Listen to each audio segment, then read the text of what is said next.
लगभग 17 महीने से थी।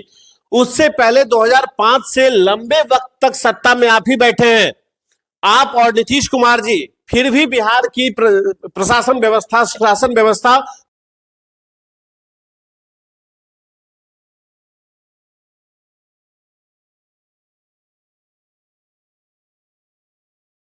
नमस्कार, आप देख रहे हैं जनता जागरण और मैं हूं आपके साथ प्रिंस कुमार। जिस तरीके से बिहार में सत्ता तो बदल गई, सियासत में बैठे लोग बदल गए, लेकिन यहां की जनता के लिए विधि व्यवस्था नहीं बदली। बिहार में आज भी हालात वही है जो कभी था, क्योंकि कल जिस तरीके से बिहार की राजधानी पटना के डाक बंगला चौराहा पे अपराधियों द्वारा खुलेआम गोलियां बरसाई गई, उसके साथ साथ व्यवसायियों का, जो दिल्ली का रहने वाला व्यवसायी था, उसके पास से जेवरात लूटे गए, पैसे लूटे गए।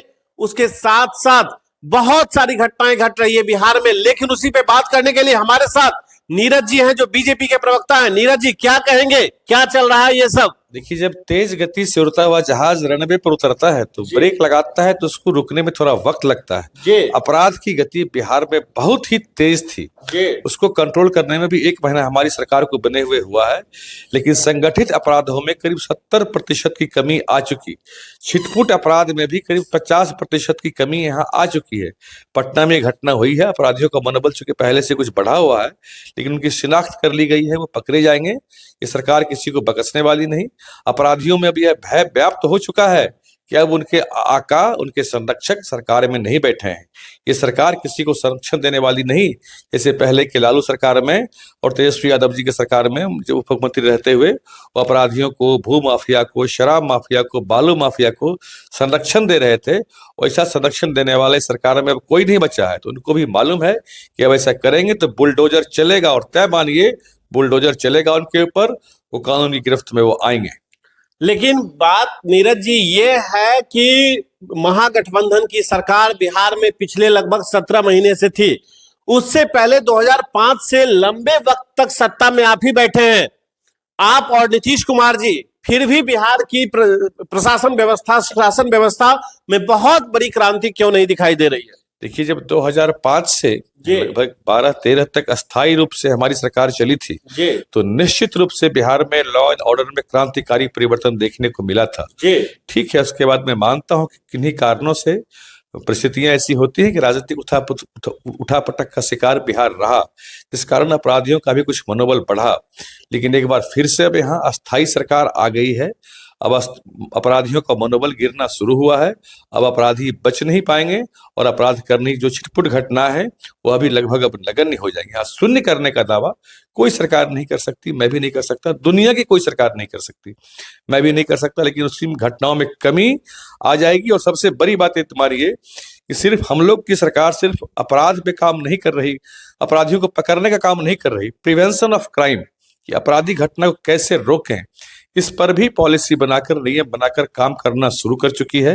और इसका परिणाम बहुत जल्दी आपको देखने को मिलेगा। एक बात बताइए, आप अस्थायी सरकार का जिक्र किए अभी कि अब बिहार में अस्थायी सरकार आ गई है, हम कैसे मान लें ये नीरज जी? अभी तक 1 महीने से अब हो चुका है, लेकिन कैबिनेट विस्तार पे एक बार भी ना तो कोई लोग बोले हैं और ना मुख्यमंत्री भी एक शब्द बोलने को तैयार है। बस हो जाएगा, कब होगा? कैबिनेट विस्तार अपने नियत समय में हो जाएगा, और जब होगा आप सब लोगों को पता लग जाएगा। आप देख रहे हैं कि जब से ये सरकार बनी है कुछ न कुछ काम हुआ है। पिछली सरकार के भ्रष्टाचार के बहुत सारे मामले की जांच शुरू कर दी गई है, तो ये सब काम ज्यादा महत्वपूर्ण था। अभी देखिए, PHED विभाग में ही 1100 से अधिक टेंडर को रद्द किया गया।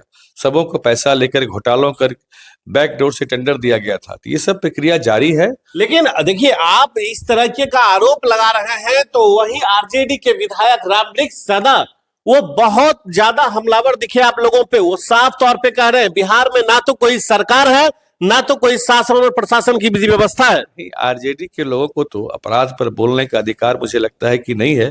अदालत ने उनके नेता लालू यादव को अपराधी सिद्ध किया है, चारा चोर बताया है उनको। चारा चोर उनको बता दीजिएगा कि चारा चोर उन्हें अदालत ने कहा है, हम लोगों ने नहीं कहा।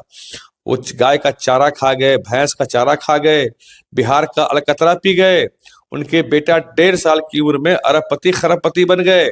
दिल्ली में डिफेंस कॉलोनी में 750 करोड़ का बंगला, रेलवे में नौकरी के बदले जमीन, कितने आरोप से ग्रसित वो लोग हैं। उनके परिवार के लोग बिहार में हत्या, अपहरण, बलात्कार में उनके रिश्तेदार लोग शामिल रहे।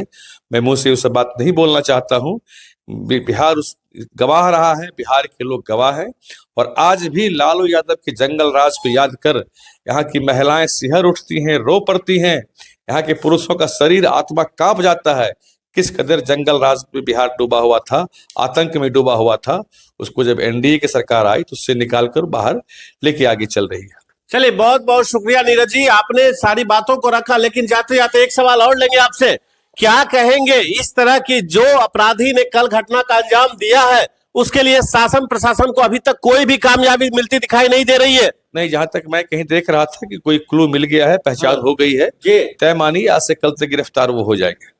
ये मानकर चले बिहार की जनता? जी बिल्कुल बिल्कुल, कानून अपना काम करेगा। कानून को, अपराधियों को संरक्षण देने वाली सरकार अब बिहार में नहीं है। जनता को ये निश्चिंत रहना चाहिए, भयमुक्त रहना चाहिए। चलिए नीरज जी, आप आश्वासन दे रहे हैं इस तरीके की, लेकिन बिहार की जनता, बिहार के लोग इस बात से कितना संतुष्ट हो पा रहे हैं? मैं आप लोगों से पूछना चाहता हूं कि ये जो बात नीरज जी जो आश्वासन दे रहे हैं, विश्वास दिला रहे हैं, वो आने वाले समय में पता चल पाएगा कि शासन प्रशासन कितनी रफ्तार से काम करती है और ऐसे ऐसे अपराधियों को सलाखों के अंदर डालकर बिहार में सुशासन की सरकार स्थापित करने में कामयाबी हासिल कर पाती है। ये वक्त बताएगा। लेकिन फिलहाल के लिए हम इजाजत चाहेंगे आपसे, आप हमें इजाजत दें। अभी के लिए इतना ही। जुड़े रहे हमारे साथ। नमस्कार।